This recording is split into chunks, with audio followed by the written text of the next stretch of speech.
നടിപ്പിൻ നായകനായ സൂര്യയ്ക്ക് കേരളത്തിലും ധാരാളം ആരാധകരുണ്ട്. തമിഴിലെ തിളക്കമാർന്ന വിജയങ്ങൾക്ക് ശേഷം സൂര്യ മലയാളത്തിൽ അഭിനയിക്കുന്നു. ജിത്തു മാധവൻ സംവിധാനം ചെയ്യുന്ന സിനിമയിലാണ് സൂര്യ അഭിനയിക്കുന്നത്. ജിത്തു മാധവനെ മനസ്സിലായില്ലേ? രോമാഞ്ചത്തിന്റെയും ആവേശത്തിന്റെയും സംവിധായകൻ. സുമുഖനും സുന്ദരനും സർവോപരി നല്ല പെരുമാറ്റത്തിന് ഉടമയായ സൂര്യയുടെ മലയാള സിനിമാ രംഗപ്രവേശം ഒരു വലിയ സംഭവമായി തീരുമെന്ന കാര്യത്തിൽ തർക്കമില്ല. ഒരു മലയാള ചിത്രവുമായി ജിത്തു മാധവൻ സൂര്യയെ സമീപിച്ചെന്നും സൂര്യ അഭിനയിക്കാൻ സമ്മതം നൽകിയതുമായാണ് ലഭിക്കുന്ന വിവരങ്ങൾ.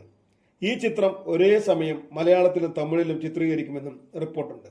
സൂര്യയുടെ തന്നെ 2D എന്റർപ്രൈസുമായി സഹകരിച്ച് വി ക്രിയേഷൻസിന്റെ ബാനറിൽ കലൈപുലി എസ് താണുവാണ് ഈ ചിത്രം നിർമ്മിക്കുന്നത്.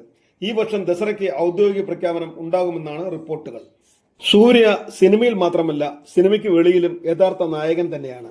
സമൂഹത്തിലെ നിർധനരായ പഠിക്കാൻ മിടുക്കരായ വിദ്യാർത്ഥികൾക്ക് പഠിച്ചു മുന്നേറുവാനുള്ള അഗരം ഫൗണ്ടേഷന്റെ രക്ഷകർത്താവ് കൂടിയാണ് സൂര്യ. അഗരത്തിന്റെ 15ാം വർഷത്തിൽ 51 പേർ പഠിച്ച് ഡോക്ടറാവുകയും 1500 പേർ എഞ്ചിനീയർ ആവുകയും ചെയ്തു. തലമുറകളെ വിദ്യാഭ്യാസത്തിന്റെ ലോകത്തേക്ക് കൈപ്പിടിച്ചു കൊണ്ടുവരിക എന്നത് ഒരു ചെറിയ കാര്യമല്ലെന്ന് തന്നെയാണ് GPS മീഡിയയ്ക്ക് പറയാനുള്ളത്. തമിഴിലെ പോലെ തന്നെ മലയാളത്തിലും സൂര്യ തിളക്കമാർന്ന വിജയം കൈവരിക്കട്ടെ എന്ന് GPS മീഡിയ ആശംസിച്ചുകൊള്ളുന്നു.